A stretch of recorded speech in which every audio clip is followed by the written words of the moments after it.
Jonathan naman sa speaking and personality. Okay.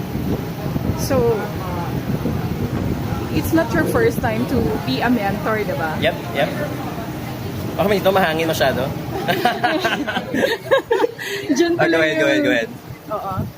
So, ngayon, yung gusto kong malaman sa'yo, ano yung bago na ibibigay mo dito sa mga may mentoran mo this time around? Kasi this time is mga BPO sila, Yep. diba? Kumbaga, parang hindi sila masyadong na-acknowledge pero maganda yung naibibigay nila sa economy Yeah. natin. I think number one, the difference with the BPO folks is they're very much attuned to the fact now when they speak, they don't get seen. So they can be complacent with how you're portrayed physically. So this time, it's more of when you want to be conscious about how you speak, it shouldn't just be your voice. It should also be your body language. How your head, your eyes, your gestures, your hands, where do they go? What do they look like when you start speaking? And when you start negotiation with a set of people, you have to be very conscious on how they move because that exudes confidence. So if you cross your arms or you put your hands here, it may not look like you're as confident as the rest. Be conscious about that. And when the Q&A starts, how you stand tells a lot whether you're up to win it or not. So there. Okay. Mr. Mauro, Yeah. is title holder ka ba ng Yeah, Mr. yeah. Man? No. Century Tuna. Century Yeah. Tuna. Okay. Bali, Yeah. nahanap ko yung ilaw. Oo. Kailan ka nanalo sa It Century? was 2014. 2014. So, ngayon, mag-mentor ka sa fitness and Yeah, I'll be mentoring their health and fitness for the Mr. and Miss BPO. So for me, I just want to see where they stand physically. I just want to know kung okay ba sila working out and how are they physically, and then I'll just give them some basic advice and adjust their diet and fitness regimen, I think. speaking of diet, someone like me ba? May pag-asa pa Of course, na... of course. Yeah, But of course, everybody has a chance. syempre yung criteria nyo, syempre pang beauty contest to eh. Tsaka, so Depends talagang for their criteria, but everyone can do it naman. fit na yung mga pinipili ninyo dito, syempre. I think so. Hopefully, that. So, ano pa yung mai-improve mo sa kanila? Well, I think the main thing that I could help them with is their diet kasi they sleep late, they drink, they smoke. So parang I think I could substitute some stuff that they intake for that they'll still be healthy while diba, laging puyat and stuff. So, yun. Okay. Mr. Jonathan, kanina, alam ko matagal ka doon, di ba? Yeah. Anong diniscuss mo sa kanila? Baka pwede i-share mo na lang sa amin. More of like what kinds of candidates am I looking for? So in this case, I'm looking for folks who, apart from being fit, apart from taking care of themselves physically, are confident. Remember, these are ambassadors. These are going to be representing their companies, and even if they win or they lose, they continue their journey. So I want someone who will be able to, after those coaching sessions, they grow over time in becoming a better employee. I want them to be more confident. I want them to feel that if they have to say no to someone, they can say no as long as they justify why they should say no. Compared to your typical Pinoy na always says yes because he doesn't want to hurt other people's feelings. Part of being confident is being able to justify why you're acting out that way. So I want to vote for that candidate who exudes that confidence.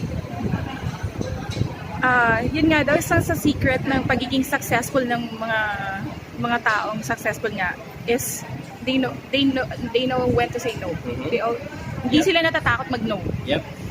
So, ikaw talaga, ever since, ganun ka. I always tell this to my friends, if you have 8 priorities in life, you don't have a priority. Having a priority means only having 2 or 3 things and recognizing that the other 10 are important, but not as wildly important as what you need to succeed. So say no. And the doctors do this. Kapag ang doktor may 10 pasyente pero isa ka lang, you prioritize which patients need to be alive. And they call this as triage. Even BPO agents also do that. If there are too many other customers that are calling up, you have to prioritize which ones are most important, most emergency. So same thing in life. You have 20 things, not all of them are important. Choose the 2 or 3 things. Because likely they're the ones who lead towards success. And in the 21st century, the currency of success, I'd like to think, is focus. The ability to have that laser focus on what you need to get done. There. Question. Sean. Kim. Michelle. Alright. Is this open to Metro Manila lang or This is a nationwide. So there's going to be a set of screenings. There will be 20 contestants for both females and also for males. And then the coronation night is going to be in Arena, SMX Mall. That's around 9,000 people coming in. So you can feel like the sense of a UAAP kind of, bawat school. This time it's only that it's per company rooting for their candidate. So, hindi lahat ng mga BPO companies mabibigyan ng chance. Depends on how they perform in the screening. So, even if let's say there are 100 candidates right now, only 20 males and 20 females will be for the coronation night. And they're also the ones who will have the privilege to get that mentorship from Mauro, Chen, Ilan lahat kayong mentors? 4, 5. Sorry, how do you call this? Pwedeng isa-isa yan. We have the other 2 aren't here right now. Okay. June Makasay, she's one for the modeling also. She's the partner of Jen. And there pa isa, Yeah, I forgot her name. she's an emotional coach or something.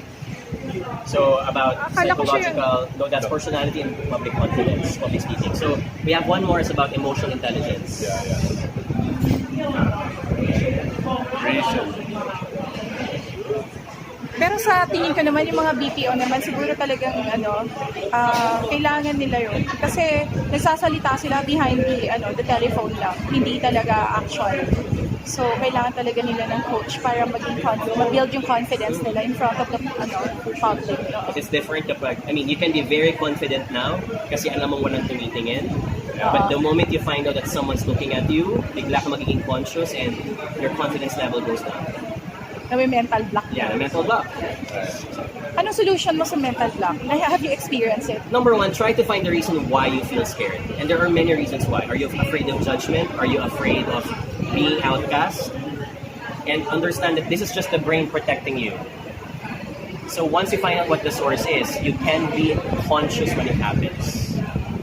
For example, the brain makes us remember that first time na napasok tayo. And the brain was designed like that because the brain doesn't want that to happen anymore. When you've had that traumatic experience when you were younger, now you froze on stage, the brain will keep on remembering that. Because it's that way of remembering you not to do it again. So how would you overcome it? But if you remember and say, no brain, I know you want to protect me, but I have to speak in front of an audience right now, you get that strength and courage. Because it's just your biology working. And you have to mentally overcome it by saying, I have to continue speaking. Do you have any tips para yung sa pagsasalita sa public, yung hindi ka matatakot? Kasi yung iba sinasabi nila, parang you should look dun lang sa head or... For me, as long as you motivate yourself with the right price, you'll do well. And in this case, if I speak well, what do I get out of it? Do I win a competition? Do I become better in my life? Do I get this girl? If you focus yourself on the prize, it gives you enough testosterone. It gives you enough confidence to do it. And when I say testosterone, both males and females have testosterone. The more confident you become, your testosterone level goes up. That's biologically proven. So the goal is so another tip is do body language that makes your testosterone go up. And body language of high power is you always expand yourself. So when you do the Wonder Woman pose, doing the Wonder Woman pose or standing straight increases your testosterone level. And that makes you more risk averse. A lot of studies have shown when people do that, they become more confident. Sometimes they're even willing to gamble more, like literally, because they feel more confident now. And that's one biological way of doing it. Jonathan, what would you advise them if a customer or a client saying a bad word? Number 1, Filipinos are very emotional people. That's our disadvantage. And for someone who works abroad, that's always been the comment of other nationalities. So whenever someone says something bad to you, take it professionally. The person's doing it because coming from his perspective, he feels bad. But he doesn't feel bad about you yet. So be calm, do the protocol and SOP, and get the job done. Don't feel bad that someone's being bad at you just because he's having a bad day. Kasi yun ang Pinoy eh. Kapag pinagalitan, or pag ginaasag sa'yo, sabi mo, may mali na sa akin, I'm the victim. Take out that victim mentality and use it as a way to further bolster yourself and become better. So ako, take out the emotions. Be as professional as Hindi possible. ba yung ganyan na pananalita, hindi ba madaling sabihin, mahirap gawin? It is. And it takes a lot of experience to do it, to get it done. So accept the fact that on the first time, you may not succeed. Second time, you may get better. Third, fourth time, you're doing better. I think it's one of the reasons.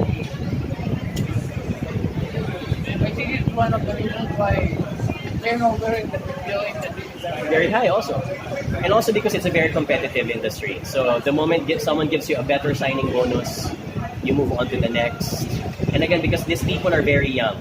So meron pa silang chance to say na, I can forfeit this because kaya pang lumipat sa iba. But of course, once you start getting more mature, you don't have that luxury anymore. And so I always tell these people, before you even decide to leave, have you exhausted already all means before you really need? So don't leave before you need to leave. Don't quit before you need to quit. I just want to ask, pag yung chosen candidates, what will happen to them? They will stop working. No, they will continue being an agent if they want. The only difference is that they will undergo a series of activities. So they have lots of ambassador programs to do, a lot of press conference to do after work. The good thing about being in a BPO is likely you may have your work at night, so you can do your duties in the morning. So wala nang tulugan to. Well, that's her sacrifice. And people who succeed are those who are willing to sacrifice. So, and it's not something permanent anyway. So it's the next time around, they have to pass on the crown and someone else will be doing that responsibility. Alright. Thank you so much, guys. Salamat. And please share the news with your friends. Could you invite them to? Alright, so this is Jonathan Yabut, the Season 1 winner of the Apprentice Asia. I'd like to invite you guys and spread the news with your friends to join the Mr. and Miss BPO Philippines, the first ever happening in the country. Deadline of entries is this first week of October. Log on to mrandmissbpo.com for details. And the coronation night is going to happen in the last week of November in SMO Arena to be aired on ETC.